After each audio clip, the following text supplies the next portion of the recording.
আসসালামু আলাইকুম। সবাই কেমন আছেন? আশা করি সবাই ভালো আছেন। বরাবরের মতো চলে আসলাম জনপ্রিয় অনুষ্ঠানে আমাদের গল্পে। আমি নন্দিনী শুভ্রা, আমাদের সাথে গেস্ট হিসেবে আছে বিজন দা। বিজন দাদা থেকে জেনে নেব তার পরিচয়। বিজন দা। আমি শিমুলদীপ বিজন, কণ্ঠশিল্পী। রিসেন্টলি আমি কম্পোজিশনও করছি। আমার কম্পোজিশনে মোটামুটি সবাই গান করছেন। এই তো গান নিয়েই আছি, কম্পোজিশন করছি, এই নিয়ে আছি। দাদা, আপনি গানের জগতে কিভাবে আসলেন? গানের জগতে এসেছি তো ছোটবেলায়, বাবার হাত ধরে আসা, বাবার কাছে গান শেখা। স্কুল লাইফ থেকে আমি গান করি। প্রথমে আমি শিখেছিলাম প্রদীপ দাস নামে একজন শিক্ষকের কাছ থেকে। তারপরে শিখেছিলাম মানিক ভৌমিক। তারপরে ছায়ানট থেকে নজরুল সঙ্গীতের উপর আমি কোর্স করেছিলাম, 6 বছরের কোর্স। তারপর তো প্রতিনিয়ত শিখছি। আচ্ছা, হ্যাঁ, অনেকের কাছে আমার শেখা, অনেক জায়গাতেই শেখা, আর এখনো শিখেই যাচ্ছি। বর্তমানে আপনার প্রফেশনটা কি? আমি তো প্রথমেই বলেছি যে গানই আমার সব কিছু। গান নিয়েই আছি, গান নিয়েই থাকবো, কম্পোজিশন করছি, আচ্ছা, পাশাপাশি কিছু শো করছি। আচ্ছা, আপনার ছোটবেলাটা কোথায় কেটেছে, কিভাবে? ছোটবেলা কেটেছে নারায়ণগঞ্জে। আচ্ছা, পড়াশোনা আমার নারায়ণগঞ্জেই। নারায়ণগঞ্জের জয়গোবিন্দ হাই স্কুল থেকে আমি ওখানেই আমার শিক্ষা জীবন শুরু।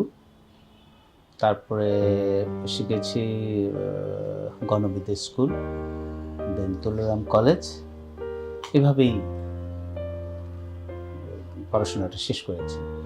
বিজন দাদা, আপনি যেহেতু গান সেহেতু আমি আপনার মুখ থেকে দর্শকদের উদ্দেশ্যে একটি গান শুনবো। আমি রিসেন্টলি যেই কাজটা নিয়ে খুব আশাবাদী, গানটার লিরিকগুলো খুব সুন্দর, খুব সুন্দর। তা আমার খুব ইচ্ছা একরকম, আমি আসলে জোর করে আমি আমার বন্ধু সোহেলের কাছ থেকে গানটা রেখেছি। আর ওর বিষয় কি, ও গানগুলো খুব ভালো লিখে। রিসেন্টলি এসে তো খুব ভালো ভালো কাজ করছেন। বন্ধুত্বের জায়গাটা আমার আর ওর, বাট ওর যে গীতিকার এবং শিল্পী সে জায়গাটা ভিন্ন। আমি খুব রেসপেক্ট করি, উনি ভালো গান লিখেন। আর যখনই এটা হয় যে গীতিকার বা শিল্পী হিসাবে চিন্তা করি, তখনই আমি কিন্তু ওনাকে খুব রেসপেক্ট করি যে না, ভালো লিখছেন। আমিও চাই উনি ভালো গান লিখেন, আর সামনে যেমন আরও ভালো ভালো গান আসে ওনার।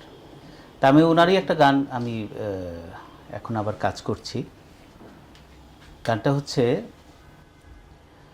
লোহার শিকল দিলে কি আর মনটা বাঁধা রাখা যায়, যে যাহারে বাসে ভালো তার কাছে সে ছুটে যায়।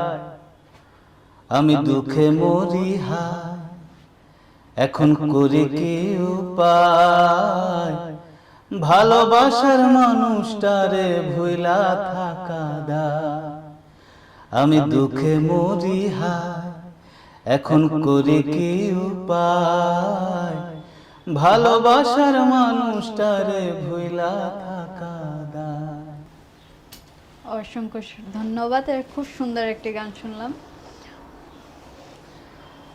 বিজন দাদা, আপনার দর্শকদের উদ্দেশ্যে কিছু বলার আছে? আসলে দর্শকরাই তো সব কিছু। আমরা যারা গান করি বা গান তৈরি করি, আমরা আসলে মানুষের সেন্টিমেন্ট নিয়ে খেলাধুলার চেষ্টা করি। যে এই গানটা, যেমন আমি কিছুক্ষণ আগে যে গাইলাম, ভালোবাসার মানুষটারে ভুইলা থাকা দায়, এই লাইনটা বেস করে কিন্তু গানটা। তো আমার মনে হয় যে আপনারাই আসলে সব কিছু। আমাদের বেঁচে থাকার এবং অনুপ্রেরণার জায়গাটাই হচ্ছে আপনারা দর্শক যারা আছেন, যারা বাংলা গান শোনেন। তা আমার মনে হয় যে বাংলা গানকে আপনারাই বাঁচিয়ে রাখতে পারেন, বাংলা গানকে সমৃদ্ধির জায়গাটাতে নিয়ে যেতে পারেন একমাত্র আপনারাই। বাংলা গান শুনবেন, বাংলা গানকে ভালোবাসবেন এবং আমাদের দেশকে ভালোবাসবেন। আমরা যতক্ষণ পর্যন্ত নিজেকে ভালোবাসতে জানবো ততক্ষণ পর্যন্ত আমরা ভালো থাকব। আমরা যখন ভালো থাকবো তখন দেশ ভালো থাকবে। সুতরাং আমার মনে হয় বাংলাকে ভালোবাসুন, অর্থাৎ নিজেকে ভালোবাসুন। নিজেকে ভালোবাসলে আমরা বাংলাকে ভালোবাসতে পারবো, বাংলা গানকে ভালোবাসতে পারবো। এই হচ্ছে আমার আপনাদের কাছে চাওয়া। আমাদের গল্প নামটা আসলে খুব চমৎকার নাম, একেবারে মানে আনকমন। তো যখন আমি শুনেছি যে আমাদের গল্প, আমি নামটা শুনেই চলে এসেছি। পরে তো এসে দেখি যারা যারা এটার সাথে জড়িত আছেন সবাই আমার খুব প্রাণের ভাই, প্রাণের মানুষ, কাছের মানুষ। তো আমাদের গল্প মানে হচ্ছে আমার গল্প, আমার পারিপার্শ্বিক গল্প, আমার চারদিকের গল্প। তো আপনারা যারা এই অনুষ্ঠানটি দেখবেন, কমেন্ট করবেন, পাশাপাশি শেয়ার, কমেন্ট এগুলো আসলে বলা ঠিক না। যদি ভালো লাগে অবশ্যই আপনি করবেন, সেটা আপনার দায়িত্বের মধ্যে পড়ে। তো আমাদেরকে অনুপ্রেরণা দেবেন কমেন্ট করে, কি করলে এই অনুষ্ঠানটা আরও ভালোভাবে সামনের দিকে এগিয়ে যেতে পারে আমাদেরকে মতামত দেবেন। মতামত দিলে আমরা চেষ্টা করব, যারা আছেন এটার সাথে সহযোগী যারা আছেন তারা চেষ্টা করবেন যে এই অনুষ্ঠানটাকে আরও কীভাবে ব্যাপক আকারে আপনাদের সামনে উপস্থাপন করা যায়। এখন তো এআই দিয়ে অনেকে গান তৈরি করছে, তো ভবিষ্যতে এটা নিয়ে শিল্পীদের কোনো প্রবলেম ফেস করতে হবে বা কিছু এ সম্পর্কে মনে হয় কি আপনার? প্রবলেম কিছু না কিছু ফেস করতে হবে, তবে আমি যেটা মনে করি যে মেধা আসলে মেধাই, মেধার কোনো বিকল্প নেই। হ্যাঁ, যেমন আমি গত বেশ কিছুদিন যাবৎ দেখছি যে এআই আসছে। আমার এই আজকে থেকে 3 দিন আগে খুব ইচ্ছা হলো যে একটা এআই দিয়ে একটা গান আছে, আমি একটা মেক করার চেষ্টা করি। তা আমি 3 দিন আগে একটা গান, লিরিক আমার, তা আমি চিন্তা করলাম যে আচ্ছা একটু এক্সপেরিমেন্ট করি, বিষয়টা কি। তখন দেখলাম যে ওরা তার কিছুক্ষণ পরে আমাকে 3টা ডেমো ট্র্যাক পাঠালো। ডেমো ট্র্যাক না, ঠিক আসলে ফাইনাল ট্র্যাকে ওরা পাঠিয়েছে। তো ওরা আবার মেসেজ দিয়েছে যে এই 3টা থেকে আমার যেটা ভালো লাগে সেটা আমি ইউজ করতে পারবো, আমি ডাউনলোড করতে পারবো। তা আমি 3টাই আমি শুনেছি।